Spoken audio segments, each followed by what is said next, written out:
Bonjour, nous allons parler aujourd'hui de la chiromancie et là encore je vais commencer par un témoignage, une personne qui faisait un voyage et qui se fait lire les signes de la main. Et dans son témoignage elle écrit « Voici comment mon cauchemar a débuté.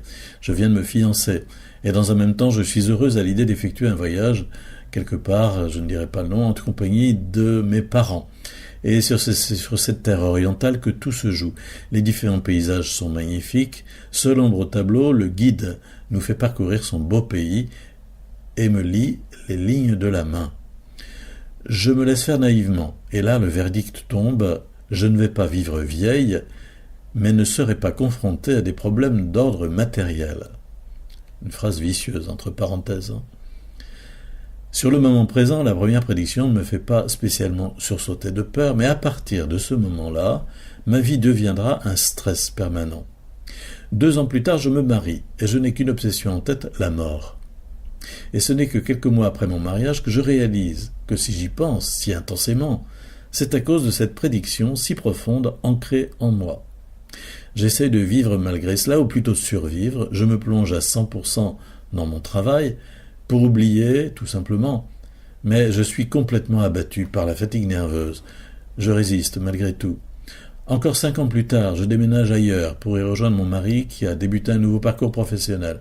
Et à ce moment-là, la dépression, j'ai toujours tenu en veilleuse, éclate au grand jour.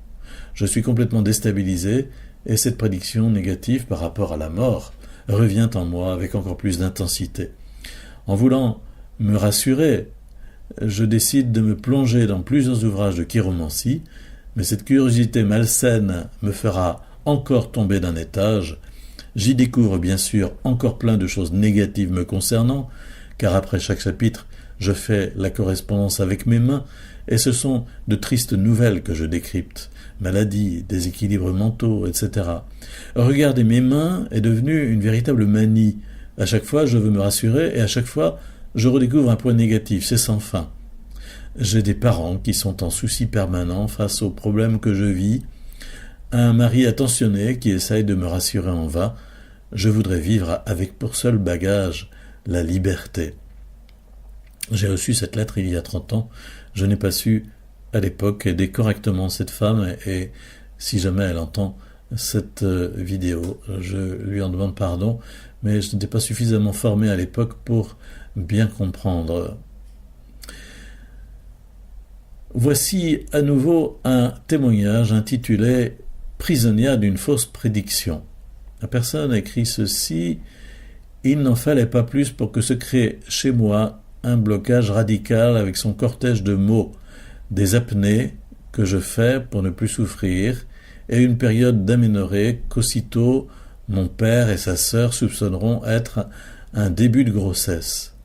Mon fardeau est si lourd que je veux aller voir un psychologue, ce à quoi mon père s'oppose catégoriquement, estimant que cela n'avait servi à rien déjà pour ma mère.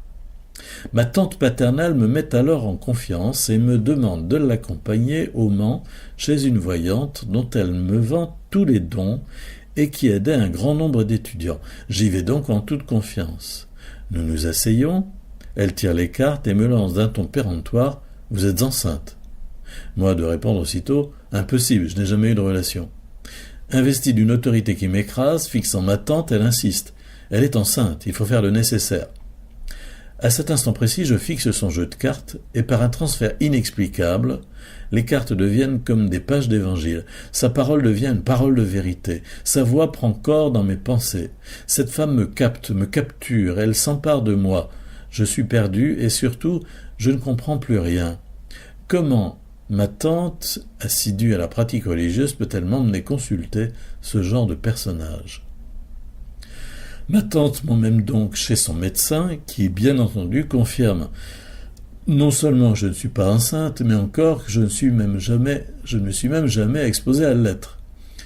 Et pourtant, rien à faire en dépit de cette conclusion médicale, et malgré l'évidence, la voyante continue d'affirmer que je suis enceinte, au point que mon père et ma tante prévoient de m'envoyer régler l'affaire en Angleterre.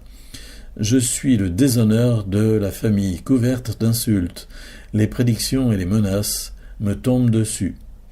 Je commence à réaliser que je suis tombé dans un piège. Mais de son côté, cette voyante exerce une puissance de persuasion telle que je finis par faire de sa parole comme une parole du ciel, à tel point que je lui attribuais les paroles du psaume 139 « Tu me sondes et me connais, que je me lève, tu m'assois, tu le sais, tu perces de loin mes pensées, que je marche ou me couche, tu le sens, mes chemins te sont familiers. » En effet, je sentais combien tous mes faits et gestes étaient tes pieds, la peur me prend, car ma tante consulte régulièrement cette voyante et la tient au courant de tout sur notre famille. De plus, elle possède littéralement mon père. Mon mariage m'a arraché à cette emprise empoisonnée. Pourtant, à la naissance de mon premier enfant, des peurs enfouies rejaillissent. Je crains de lui faire mal. J'entame alors une psychanalyse qui durera 30 ans, durant lesquels il a fallu rééduquer ma mémoire blessée, réapprendre à aimer et surtout me libérer des prédictions pernicieuses de cette voyante. Mais la véritable guérison, tout en profondeur et en tout mon être, je l'ai reçue du Seigneur. Aujourd'hui, c'est lui qui a repris la première place au cœur de ma vie et je lui rends grâce de m'avoir arraché aux mains de la voyance et de la divination pour me faire renaître à la confiance et à l'abandon à lui. J'ai raccourci ce témoignage que vous pourrez lire plus en détail sous la forme de son texte complet à partir du livret électronique. Alors réfléchissons quelques instants, quelle attitude par rapport à la prédiction. Il y a d'abord la prédiction imposée, puis on parlera de la prédiction recherchée. La prédiction imposée, bien sûr, on peut se trouver affronté à des cas où on n'a rien demandé.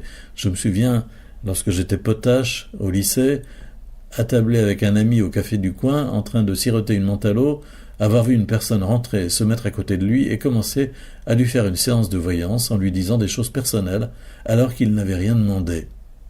Dans ces cas-là, la juste attitude, c'est de refuser tout de suite. La marge de manœuvre est étroite, mais il y a un moment où je peux dire non, arrêtez, taisez-vous, partez. Un moment de liberté aussi où je peux partir moi-même si nécessaire. Il faut fermer ses oreilles et manifester qu'on ne veut en rien avoir à faire avec une éventuelle prédiction. Autrement dit, il faut être très réactif. Malheureusement, la plupart des gens ne sont pas conscients de ce qui se joue à ce moment-là et ne sont pas formés préalablement à se trouver affrontés à ce type de situation. L'Église est grandement fautive de ne jamais enseigner sur les méfaits de l'occultisme. On retrouve cette réactivité nécessaire dans le fait de s'opposer à des phénomènes paranormaux qui surviennent. Il faut réagir tout de suite par la prière et ne pas se laisser submerger par la peur. La peur ne sert à rien. Il est normal d'avoir peur dans certains cas, mais la peur ne sert à rien et il ne faut pas nous laisser envahir par la peur. Deuxièmement, la prédiction recherchée. Dans la plupart des cas, c'est moi qui demande.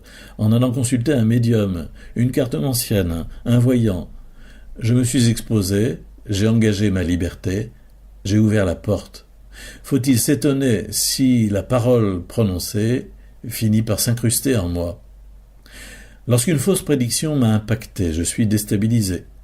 Comme c'est sinistre ou vicieux dans la plupart des cas, je commence à avoir la boule au ventre. Je me mets à guetter la réalisation et ce faisant, je m'enferme dans une pulsion d'accomplissement. Je coule dans des sables mouvants. L'impact est manifestement psychologique. Mais l'impact est aussi spirituel, car la personne qui a délivré le message est en lien avec les esprits. L'acte posé comporte une dimension spirituelle maléfique.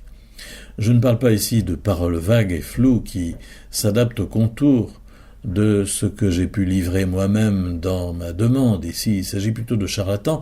Je parle des paroles portant sur l'avenir et s'articulant sur des paroles précises, documentées par des noms, des dates, des situations qui ont été délivrées sur mon passé. Là, on se trouve vraiment devant l'exercice de capacités médiumniques occultes. Et dans ce cas, pour terminer, seule une démarche de rupture peut me délivrer. Cette démarche comporte premièrement, la démarche de pardon faite à Dieu pour le péché de divination, c'est-à-dire le fait d'être allé chercher derrière le voile et d'avoir ainsi désobéi à sa parole. Dieu agit avec puissance dans le sacrement de réconciliation à travers l'absolution donnée par le prêtre. Deuxièmement, la dénonciation de l'aspect mensonger de cette prédiction. Dénonciation qui doit être faite à haute voix, à la fois pour verbaliser, mais aussi pour être entendue des puissances des ténèbres, lesquelles n'ont pas accès à mes pensées. Je suis victime d'un mensonge que j'ai contribué moi-même à réaliser. Troisièmement, la rupture avec le lien avec le voyant. Rupture du lien avec le voyant, faite par une prière d'autorité au nom de Jésus, dite de préférence par un prêtre. Quatrièmement, la demande faite à l'Esprit Saint de nous visiter pour nous libérer des blessures éventuelles du psychisme et de l'âme dues à l'acte de l'investigation psychique posée par des pouvoirs occultes médiumniques. Et puis, sixièmement, l'engagement à prier quotidiennement pour que notre intérieur soit habité par la présence divine. Voilà, je m'arrête là et je vous remercie pour votre écoute. La prochaine vidéo portera sur la question du pendule et de la radiesthésie. À bientôt.